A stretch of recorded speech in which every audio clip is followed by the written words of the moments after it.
She looks like she's ready to fly now. Might not be ready to taxi or to land or take off, but it's ready to fly. We've got the cowling on there, and she looks like a complete airplane now. Took a little bit of fiddling around to get the cowling on there. Those firewall cowling mounts were not quite exactly in the same spot on this firewall as they were on the old firewall, so the old brackets didn't match up.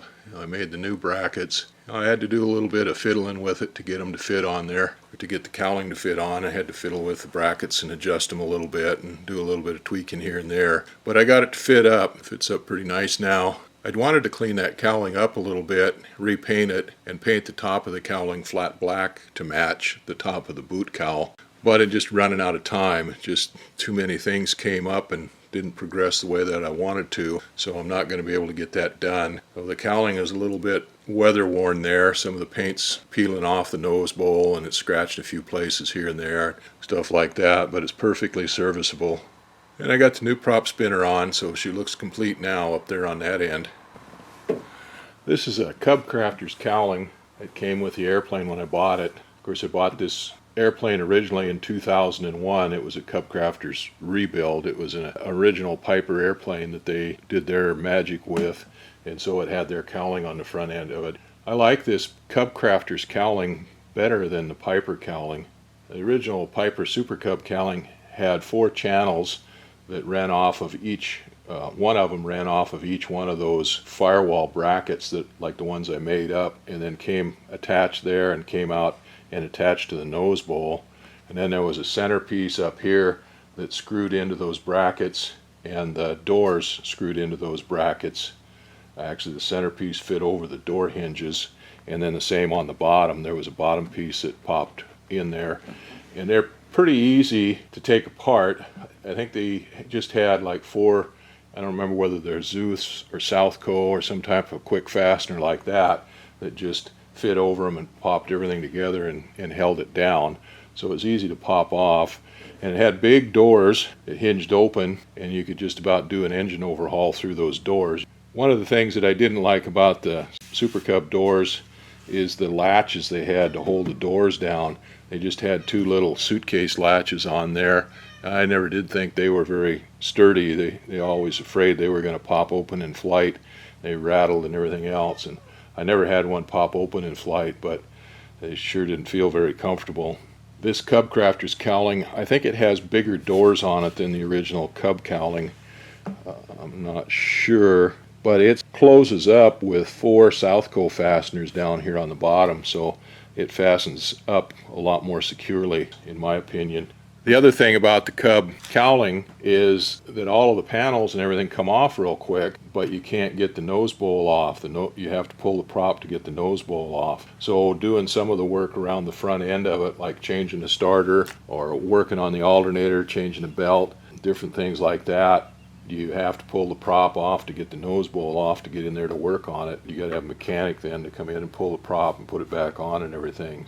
The Cub Crafters cowling is fiberglass, except for the doors. The 2 doors are both sheet metal, aluminum. The rest of it is fiberglass. Well, the bucket down there on the bottom where the air filter fits in, that shrouds over the air filter, is aluminum, but everything else is fiberglass. It's 2 pieces. The doors, of course, the hinges on the doors are riveted right into the top piece here, so that makes them all one piece. You have a top half and a bottom half, and the top half just comes off by 1 screw on each side there in the back, and then 4 screws here on the front, and then there's 2 number 10 screws here, and then the whole thing comes off. And the bottom half, you got 2 screws, 1 on each side in the back, and then there's a brace that comes down from the engine mount that comes down onto that lower channel and braces that up. Take that off, and then that whole lower panel comes off. So it's quick and easy to do. The only sore spot on it that I can see is up here on the front on this nose bowl.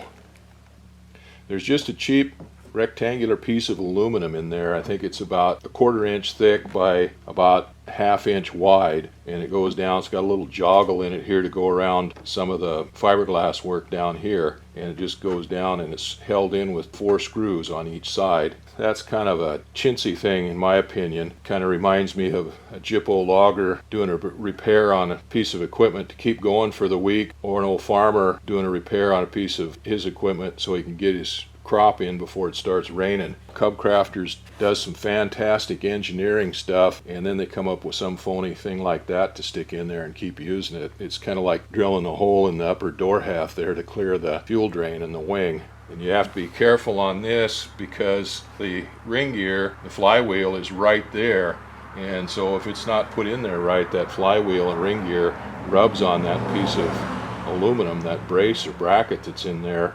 And then I've had mechanics that didn't pay much attention to what they were doing, that put too long of screws in here, and these two screws, these two middle ones, there's one in the bottom and one in the top, and those will protrude in and ride on that ring gear. So you have to have a short screw in each one of these and make sure they're short so they don't get in there and get in that ring gear. Other than that, it's pretty good cowling. I like it. I suppose you could get a carbon fiber one now that weigh half as much, but probably cost twice as much too. So she looks like an airplane now. I kind of let my list fall by the wayside here as I got sidetracked on doing that engine. I pretty much got most of the stuff done on it. I did the quick drains and I mounted the ailerons and all that got done. I did the aileron cables, but I screwed up on those and got them just a little bit too short. And then we started working on the engine. I thought I was just going to be able to stick that engine on there and go with it, but once I got inspecting it, then the engine was froze up. We were supposed to have had those cylinders changed anyway because that engine was carboning up, although the rings never did seat right on it. It was getting a lot of carbon. I thought maybe I'd screwed up and it had rusted up and froze up, but after taking the cylinders off, I figured out that all of the carbon in there absorbed the moisture in the air over the years, and it all swelled up to the point where it just froze the cylinders up. They weren't going to finish those cylinders for this summer. I had them go ahead and finish those cylinders, get them up here and change those cylinders out. Messed around with the engine, and we got the engine cowling on, we got the engine all on and everything all set there. I got the prop installed. The fuel tank covers are on. The wing root covers, I'm still working on those. I've got those stripped and I've got to clean those up and paint them. The floats are ready to go. Just mount those on the airplane. The only thing I have left to do on those is rig up the water rudders. Here we got the doors. Again, I'm not going to do those till the last minute, and I still haven't fitted that window into that door. So I guess it's time to make a new list here and get started over again.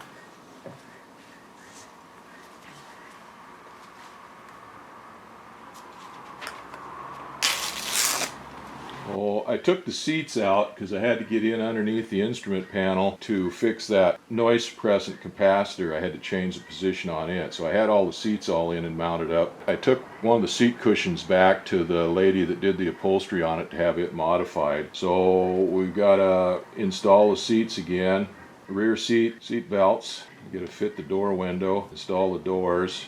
I took out the slider windows, get them out of the way so they didn't get scratched up, so I have to put those back in.